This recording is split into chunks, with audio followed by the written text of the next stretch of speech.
Hey guys, Matt Lemke here with Gamer Goggles, gamer-goggles.com, and today I have a flip through for you on Blade Runner, the role-playing game. This is the core rules. A couple weeks ago I did Blade Runner, the starter.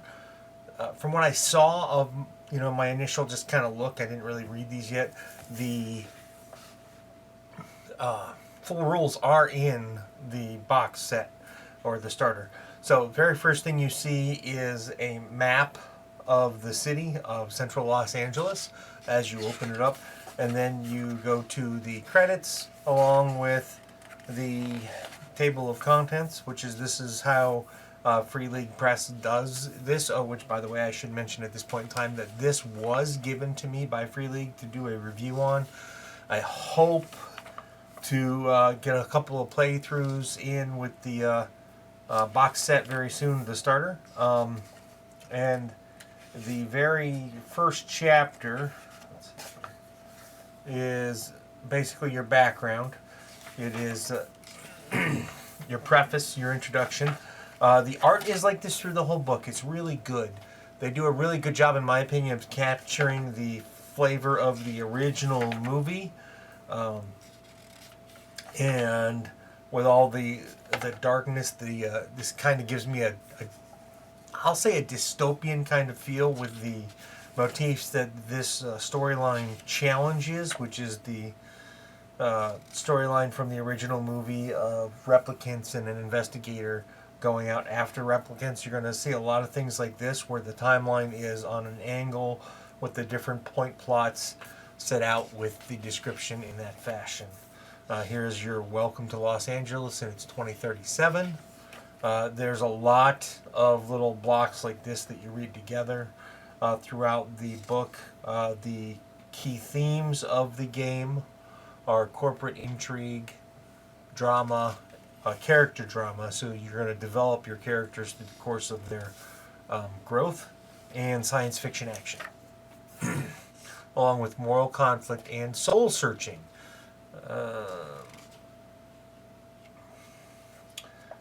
Brief overview of how the participants of the game, and then you start moving into what the GM handouts are, the tools and things of the nature. Then you move into your core concepts for creating your character. I saw the game played at Gen Con last summer, so I do understand a little bit about the dice, but I'm going to read the rules before I talk about it any further, or play the box set, which I hope to do. Actually, I hope to do very soon. I hope to do it in February, actually. Promotion points, that's how your character advances. Humanity points.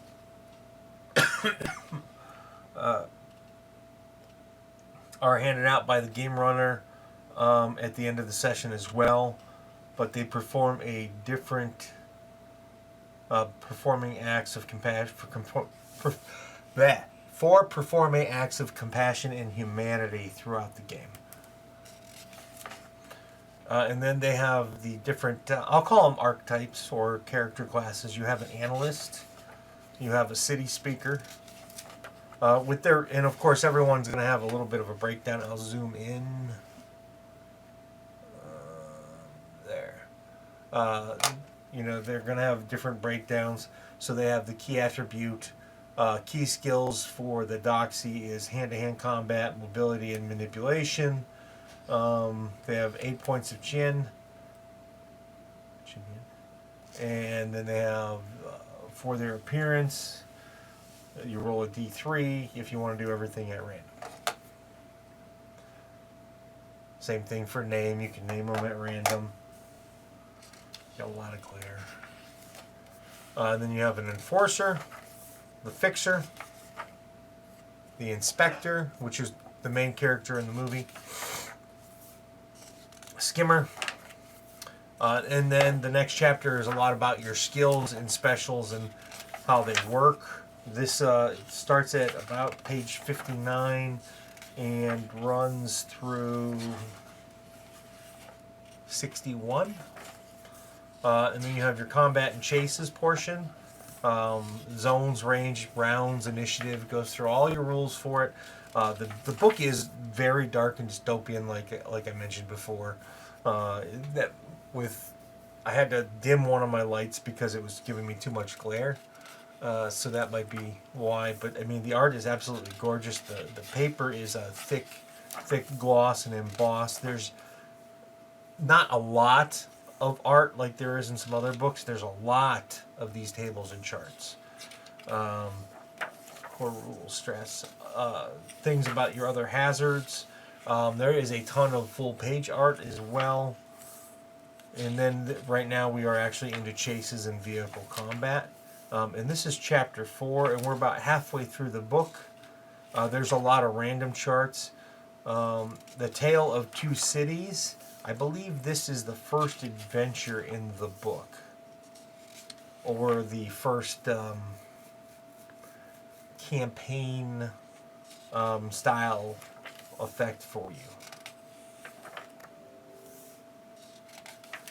And then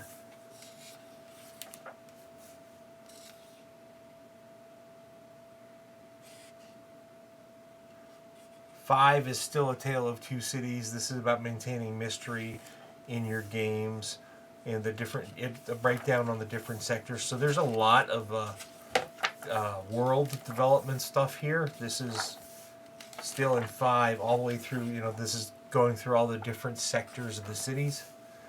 And then this section is on Beyond Downtown, which the San Diego Trash Mesa. Powers that be. This is the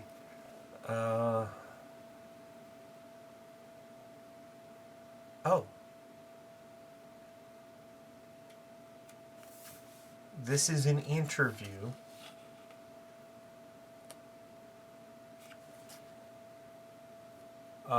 in the office of Neander Wallace from Wallace Corp's inclusive CEO. He feels like you're intervening.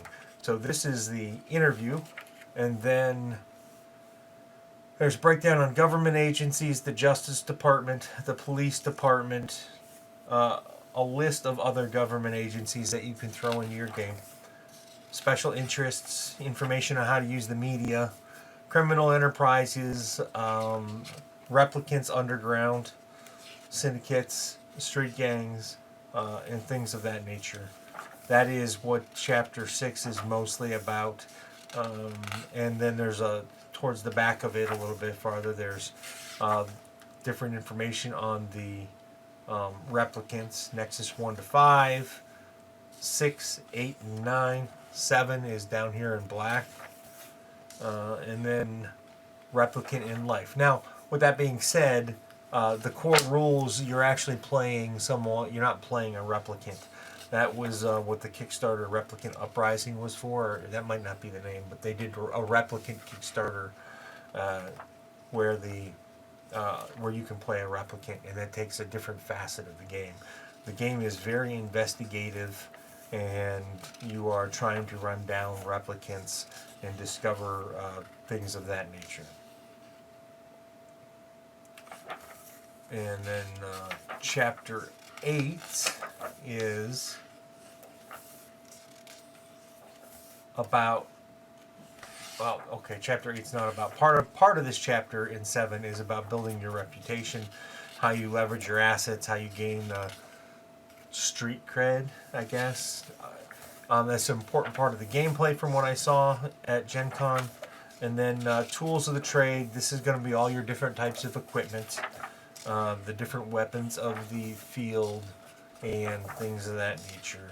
I do like these blueprint style pictures on the heavy gloss, the black gloss paper. There's information here for close combat weapons, intelligence and tech. And then the last chapter, there you go. Synthetic support. That's a spinal cord with ribs. And the last chapter is about, okay, so there's vehicles too.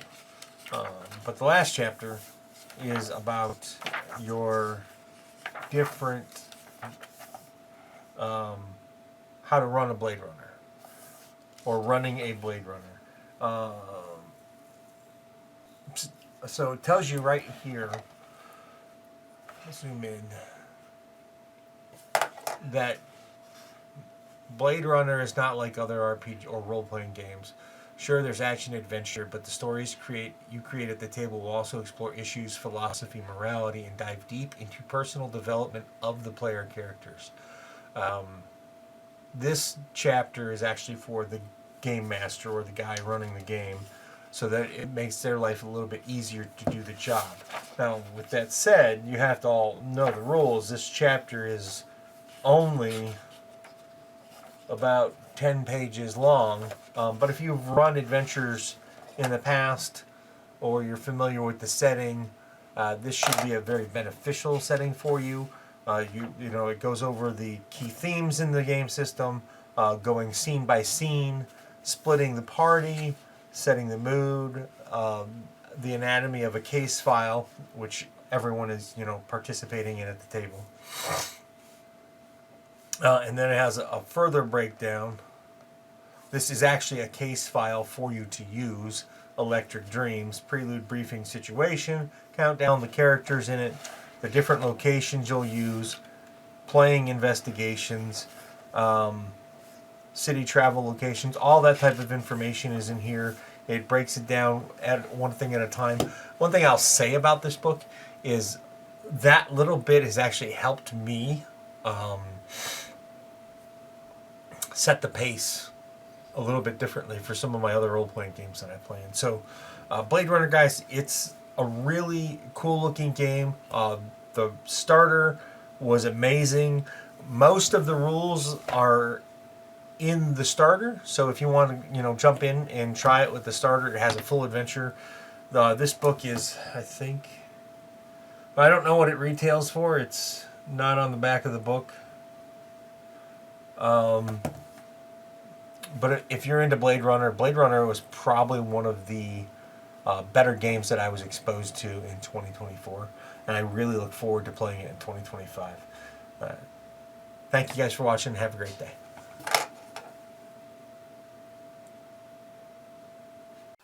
Hi guys, meet the Nibbles, who's gonna go down.